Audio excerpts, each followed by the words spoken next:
ओम नमः शिवाय। मेरे YouTube चैनल देखने वाले सभी दर्शकों को मेरा प्यार भरा नमस्कार। और आजकल बहुत से दर्शक YouTube पे 5 ग्रह योग का कुंडली देख रहे हैं, जो भी एस्ट्रोलॉजर उनके बारे में मतलब बता रहे हैं। अब 5 ग्रह का जो योग है, पहले तो ये 6 ग्रह का योग बना था, क्योंकि चंद्रमा 2.5 दिन का होता है, तो उसमें से चंद्रमा निकल जाने से 5 ग्रह योग बनता है। और यह जो है मकर राशि में बना है। और मैंने आपको पहले भी बताया था कि मकर राशि में संक्रांति के दिन 14 जनवरी को सूर्य का उसमें प्रवेश हुआ। सूर्य के नज़दीक जितने भी ग्रह आते हैं वह अस्त हो जाते हैं। और अब इसके अंदर आप देखिए, शुक्र भी है, बुध भी है, बृहस्पति भी है, शनि भी है। और यह जो 5 ग्रह योग बने हुए हैं इसके अंदर आप अगर नक्षत्र को देखिए, क्योंकि नक्षत्र का बहुत प्रभाव होता है। मैंने आप सबको बहुत बार अपनी वीडियोस में बोला है कि ग्रह भी अपना काम करते हैं, नक्षत्र भी अपना काम करते हैं, दशाएं भी अपना काम करती हैं, अंतर प्रत्यंतर भी अपना काम करते हैं। अब जो ये सारे ग्रह आए हैं, ये श्रवण नक्षत्र में आए हैं। श्रवण नक्षत्र किसका है? चंद्रमा का। श्रवण का मतलब क्या होता है? समझना, सुनना, श्रवण करना, बात को समझना।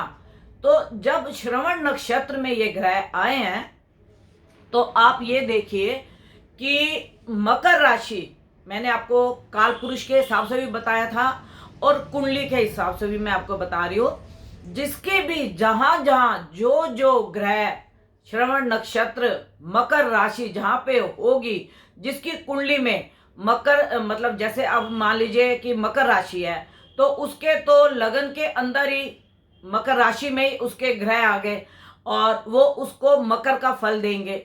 और अगर किसी का ये पंचम में आया तो संतान के द्वारा उसको फल मिलेगा।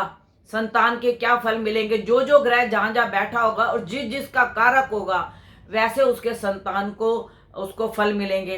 किसी के सप्तम में होगा, किसी के नवम स्थान में होगा पिता के घर में, किसी का कर्म स्थान में होगा और किसी का लाभ स्थान में होगा, किसी का व्यय स्थान में होगा। यह मकर राशि जैसे जैसे जिसकी राशि बनती जाएगी उस हिसाब से ये ग्रह घूमते हैं। मान लीजिए अगर किसी की मेष राशि है या मेष लगन है, तो उसके 10वें स्थान में ये बनेंगे, उसके कर्म में। अब जो श्रवण नक्षत्र है, यह जो हमारे को अंदर की इंट्यूशन देता है, इंट्यूशन पावर देता है, समझ देता है और हमारे को समझने की शक्ति देता है और समझकर बोलने की शक्ति देता है। और मैंने आपको अपनी पिछली वीडियो में भी ये बात बताई थी कि जब 12 घरों के अंदर एक जगह पे 5 ग्रह इकट्ठे हों, अगर कहीं पे भीड़ होती है या किसी के घर में कोई लोग इकट्ठे होते हैं, या तो मातम में, या उनके घर में कोई खुशी का माहौल होता है, या कोई डिस्कशन होती है कारोबार की या बिजनेस की या कहीं जाने की या उत्पात करने की। अब जो लड़ाई झगड़े वाले उत्पाती लोग हैं, आतंकवादी लोग हैं, जब ये इकट्ठे होते हैं तो ये अपनी योजना बनाते हैं कि हमें कैसे अटैक करना है और कहाँ अटैक करना है। इसी प्रकार अगर खुशी का माहौल है तो शादी के लिए सेलिब्रेट होते हैं कि हमें कैसे कैसे फंक्शन रखने हैं, क्या क्या करना है। तो जब ये 5 ग्रह कहीं इकट्ठे हुए हैं तो कारण तो कोई है इसका, ठीक है? कारण क्या है, ये कहाँ पे इकट्ठे हुए हैं और क्या कार्य करेंगे।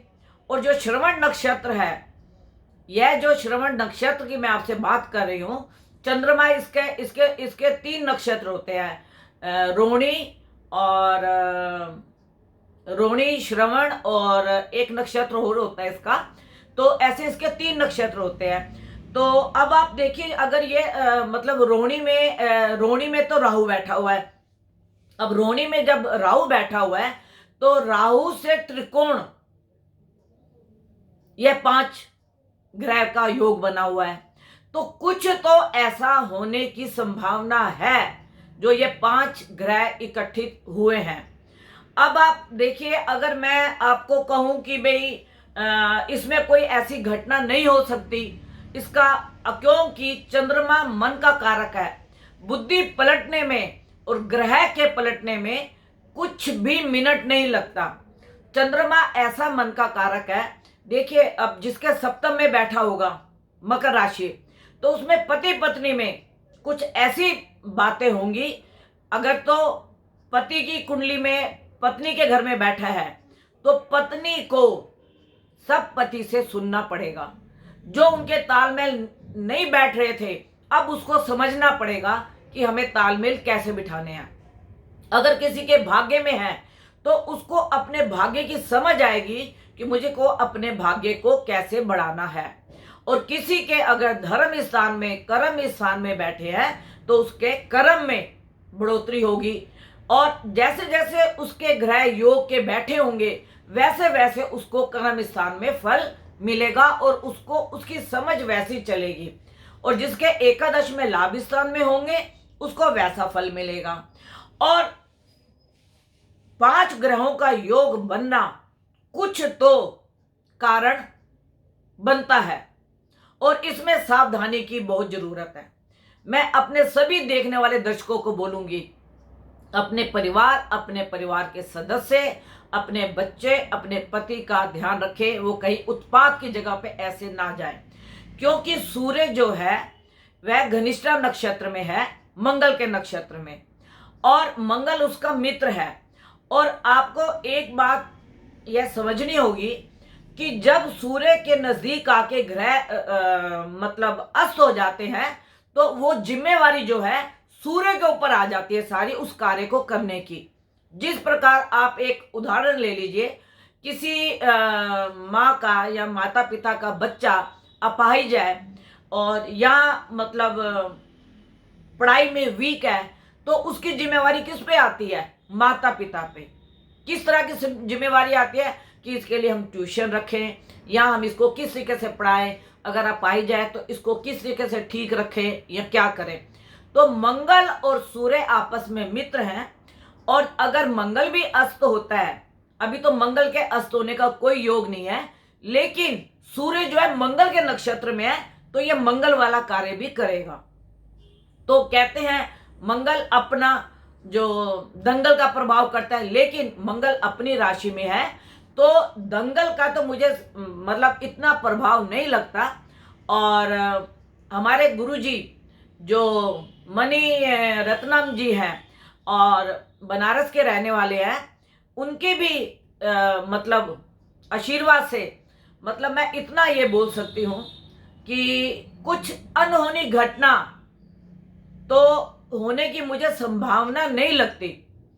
और जैसे कि ये प्रदर्शन चल रहा है किसानों का, और जहां तक अगर इन्होंने कुछ उपद्रव या उग्र स्वभाव किया तो पुलिस को इतना बल मिलेगा कि यह सोचते रह जाएंगे कि हमने यह अपने देश का एक दिवस 26 जनवरी आजादी का गणतंत्र दिवस, उसके हमने रंग में भंग किया।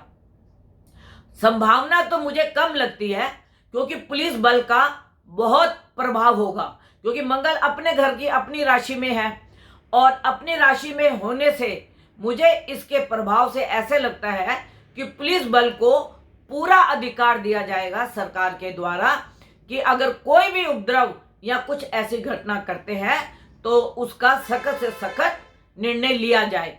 लेकिन मुझे जो संभावना लगती है कि यह आंदोलन दिल्ली में तो आने वाला है नहीं। जैसे ये बॉर्डर पे हैं, ये बॉर्डर की परिक्रमा करते रहे, बॉर्डर के आसपास अपना आयोजन चलाते रहे, चाहे परेड करें, चाहे ट्रैक्टर रैली करें, चाहे घोड़ों की रैली करें, कुछ भी करें, लेकिन उपद्रव होने की संभावना मुझे कम लगती है।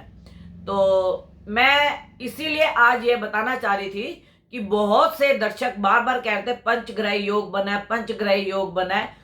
पंचग्रह योग श्रवण नक्षत्र में बना है, सारे ग्रह जो है श्रवण नक्षत्र में आए हुए हैं। बुध को देख लीजिए, शुक्र को देख लीजिए, गुरु को देख लीजिए, शनि को देख लीजिए। तो शनि अपने ही राशि के अंदर मकर राशि में है, तो संचालन जो है शनि के पास है सारा। तो जहां तक कि मुझे ऐसी संभावना लगती है कि हमारा गणतंत्र दिवस बहुत आराम से निकलेगा। और मैंने एक YouTube चैनल में देखा था कि 20 तारीख 19 तारीख बहुत कुछ ऐसी घटनाएं हमारे देश में होंगी, लेकिन मुझे ऐसा कोई संभावना नहीं लगती, क्योंकि जो भी लोग हैं वो बहुत संभल कर चलने वाले हैं।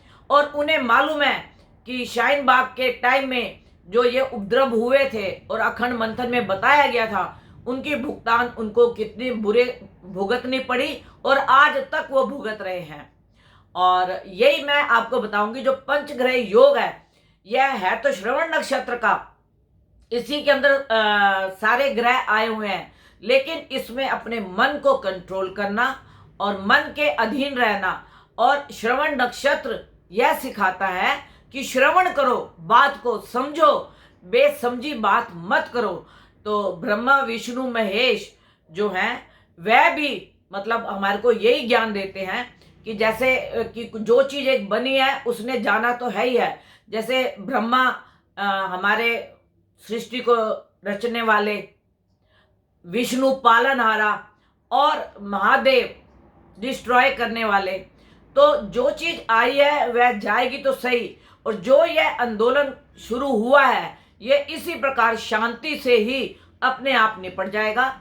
कुछ ग्रहों का खेल है जिसकी वजह से इनके दिमाग में मति में यह बात आ नहीं रही कि हमें नुकसान है या फायदा है।